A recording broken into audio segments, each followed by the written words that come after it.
Hello friends, स्वागत है आपका जेके लाइव पाठशाला में।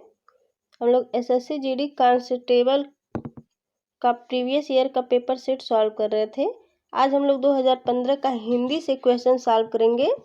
तो आइए देखते हैं हमारा जो हिंदी में इसमें पहला क्वेश्चन दिया गया है वो क्या है। हिंदी में जो पहला क्वेश्चन दिया गया है वो है आपका निर्देश दिया गया है। प्रश्न संख्या 76 से 78 दिए गए शब्दों के पर्याय समानार्थक शब्द के लिए चार विकल्प दिए गए हैं। उचित विकल्प को चुनना है। तो जो विकल्प दिया गया है वो है आपका सुगंध। सुगंध का आपका हो जाएगा सौरभ। सुगंध का समानार्थक शब्द जो होगा वो सौरभ होगा। फिर नेक्स्ट है बादल। बादल का जो समानार्थक शब्द होता है वो होता है आपका पयोद। ऑप्शन नंबर डी सही था। इसका दिया गया है बादल शब्द के पर्याय में शब्द के अंत में द होता है, जैसे पयोद, वारिद, नीरद, पयोद, अंबुज। जबकि शब्द के अंत में ज लगाने से कमल के पर्याय बन जाते हैं, जैसे तोयज, वारिज, नीरज, अंबुज और आदि। इसमें दिया गया है अगर अंत में द होता है तो वो बादल का पर्यायवाची होता है, जैसे नीरद हुआ, पयोद हुआ, अंबुज हुआ, जबकि हुआ। और अगर अंत में ज होता है तो वो आपका होता है कमल का पर्यायवाची हो जाएगा। जिसको कमल का जो समानार्थक शब्द होता है तो वो कमल मतलब जैसे कमल का होता है तोयज भी होता है, वारिज होता है, नीरज होता है, अंबुज होता है, ये कमल का समानार्थक शब्द है। फिर नेक्स्ट है जंगम। जंगल दिया गया है। जंगल का जो समानार्थी शब्द होता है वो होता है आपका कानन। कानन मीन्स भी जंगल होता है। फिर नेक्स्ट है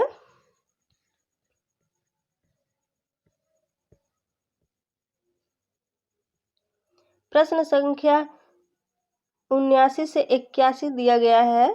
दिए गए प्रत्येक वाक्यांश के लिए एक शब्द लीजिए। इसके लिए चार विकल्प दिए गए हैं। उचित विकल्प का चुनाव करना है। तो जो वाक्यांश के लिए एक शब्द है वो है आपका जिसको प्राप्त न किया जा सके। तो जो दुष्प्राय है इसको प्राप्त नहीं किया जा सकता है। दिया गया है आपको जिसको प्राप्त न किया जा सके वह दुर्लभ या दुष्प्राय कहलाता है। फिर नेक्स्ट है मन को आनंदित करने वाला। तो मन को आनंदित करने वाला आपका होता है मनोरंजक। नेक्स्ट है समुद्र में लगने वाली आग। समुद्र में जो लगने वाली आग होती है वो आपका कहलाता है बड़वाग्नि। ऑप्शन नंबर इसका सी सही था। और व्याख्या में दिया गया है पेट की आग जठराग्नि कहलाती है, वन की आग दावाग्नि और जल या समुद्र की आग बड़वाग्नि कहलाती है। फिर नेक्स्ट है प्रश्न संख्या 82 से 84 दिए गए 4 वाक्यों में से एक वाक्य शुद्ध है और 3 अशुद्ध है। शुद्ध वाक्य को चुनना है। तो जो दिया गया है आपका इतनी रात बीता आप कहाँ से आ रहे हैं, तो ये आपका गलत है। इतनी रात बीत गई। फिर नेक्स्ट है इतनी रात हुआ आप कहाँ से आ रहे हैं, तो ये भी गलत है। फिर नेक्स्ट दिया गया है इतनी रात बीते आप कहाँ से आ रहे हैं, तो इसका जो ये वाक्य है ये बिल्कुल शुद्ध है। फिर नेक्स्ट दिया गया है इतना रात बीता आप कहाँ से आ रहे हैं, तो ये गलत है। फिर नेक्स्ट है हमें दिल्ली में जाना है। ये गलत है, हमें दिल्ली जाना है। फिर नेक्स्ट दिया है हमें दिल्ली जाना है। देखिए बी ऑप्शन सही है। और फिर सी भी गलत है, हमारे को दिल्ली जाना है और हमने दिल्ली जाना है, ये भी गलत है। फिर नेक्स्ट दिया गया है 84 नंबर ड्राइवर मीरा को कार चलाना सीख रहा है। सीख रहा नहीं है, सिखा रहा है, ये भी गलत है। फिर नेक्स्ट है ड्राइवर मीरा को कार को चलाना सिखा रहा है, ये भी गलत है। फिर नेक्स्ट है ड्राइवर मीरा को कार चलाना सिखा रहा है, तो ये बिल्कुल सही है। और फिर नेक्स्ट दिया गया है ड्राइवर मीरा के लिए कार चलाना सिखा रहा है, ये गलत है। नेक्स्ट दिया गया है प्रश्न संख्या 85 से 86, दिए गए मुहावरों और लोकोक्ति के अर्थ बताने के लिए 4 विकल्प दिए गए हैं, प्रत्येक के लिए उपयुक्त विकल्प चुनिए। तो लोकोक्ति और मुहावरे को अर्थ बताना है। यहाँ दिया है न सावन सूखे न भादो हरे, तो इस जो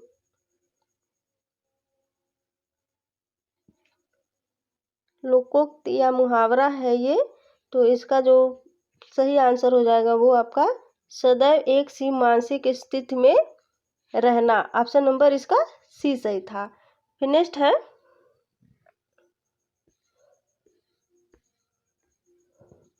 पानी पी पी कर कोसना, तो पानी पी पी कर कोसने का अर्थ होता है हर घड़ी दूसरे का अमंगल चाहना, ऑप्शन नंबर इसका सी सही था।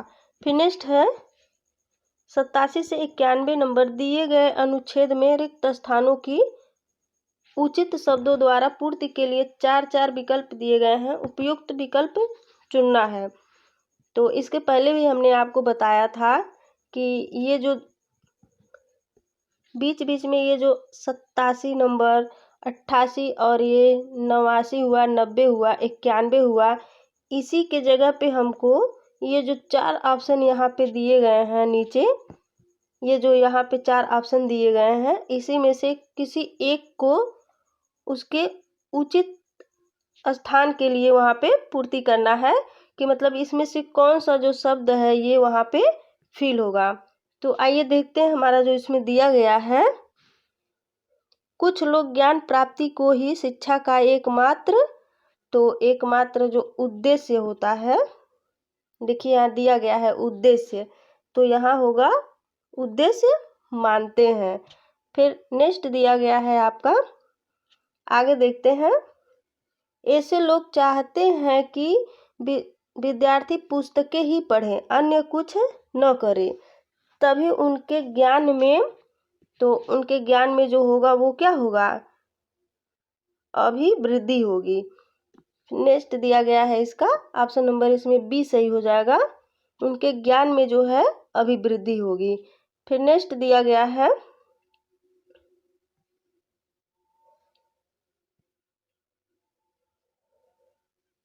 दूसरे लोग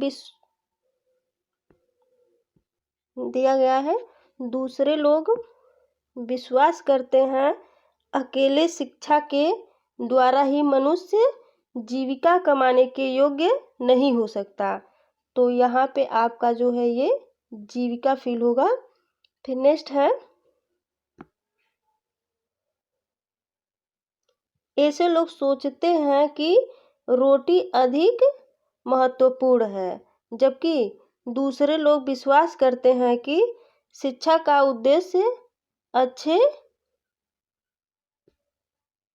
नागरिक और देशभक्त पैदा करते हैं। तो आइए देखते हैं हमने जो इसमें फिल किया है, दिया गया है आपका, देखिए इसमें दिया गया है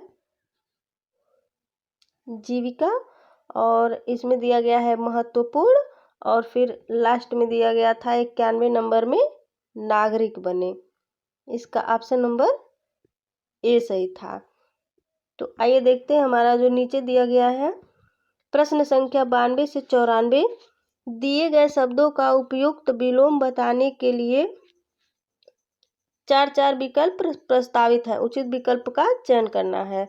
तो इसमें हमको विलोम शब्द बताना है। यथार्थ का जो विलोम होता है वो होता है आपका कल्पना, ऑप्शन नंबर इसका डी सही था। फिर नेक्स्ट है यौवन का जो विलोम है वो है आपका जरा। ऑप्शन नंबर इसका भी डी सही था। फिर नेक्स्ट दिया गया है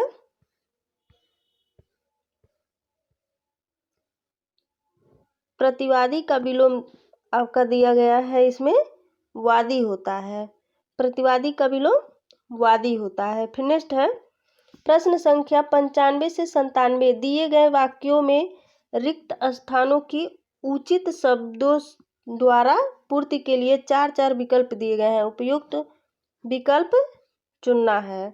तो यहाँ दिया गया है हैजा एक रोग है। तो हैजा जो है ये किस प्रकार का रोग है? तो ये संक्रामक रोग है। ऑप्शन नंबर इसका सी सही था। फिर नेक्स्ट है अथक परिश्रम और सतत जो अव्यवसाय है ये चरम सीमा प्राप्त करता है। तो इसमें आपका अव्यवसाय जो है ये फील होगा। फिर नेक्स्ट है भगवत कृपा में से मूक भी हो सकता है। तो भगवत कृपा से जो मूक भी हो सकता है वो है आपका वाचाल भी हो सकता है। नेक्स्ट है दिए गए वाक्यों में कुछ में त्रुटियां हैं और कुछ ठीक हैं। वाक्य के जिस भाग में त्रुटि हो उसका उत्तर के रूप में चयन करें। यदि कोई त्रुटि न हो तो कोई त्रुटि नहीं वाले विकल्प का चयन करें। तो आइए देखते हैं हमारा जो 98 नंबर का क्वेश्चन दिया गया है खुले हुए भोजन पर मक्खियाँ हर क्षण भिनभिनाती हुई रहती हैं। तो इस शब्द में कहाँ गलत है? तो वो आइए देखते हैं हमारा जो दिया गया है खुले हुए भोजन पर मक्खियाँ तो हर क्षण भिनभिनाती हुई रहती हैं। तो ये जो भिनभिनाती हुई रहती हैं ये आपका गलत है। फिर नेक्स्ट है शीर्षक को चयन करते समय अवतरण में निहित भावों और विचारों की परख कर लेनी चाहिए। तो इस जो पूरा वाक्य है इसमें जो आपका दिया गया है जो गलत है वो है आपका शीर्षक को चयन करते समय। यह दिया गया है शीर्षक को चयन करते समय अवतरण में निहित भाव और विचारों की परख कर लेनी चाहिए। तो ऑप्शन नंबर इसका ए जो है ये गलत है। फिर नेक्स्ट है बुरा से बुरा व्यक्ति भी सम्मान और प्रशंसा पाना चाहता है। तो इसमें क्या गलत है? ये बुरा से बुरा व्यक्ति भी ये आपका गलत है। तो दोस्तों ये रहा आपका आज का हिंदी एसएससी जीडी का प्रीवियस ईयर का पेपर 2015 का। अगर आपको वीडियो अच्छी लगी हो तो प्लीज़ इसको शेयर करिए, लाइक करिए। धन्यवाद।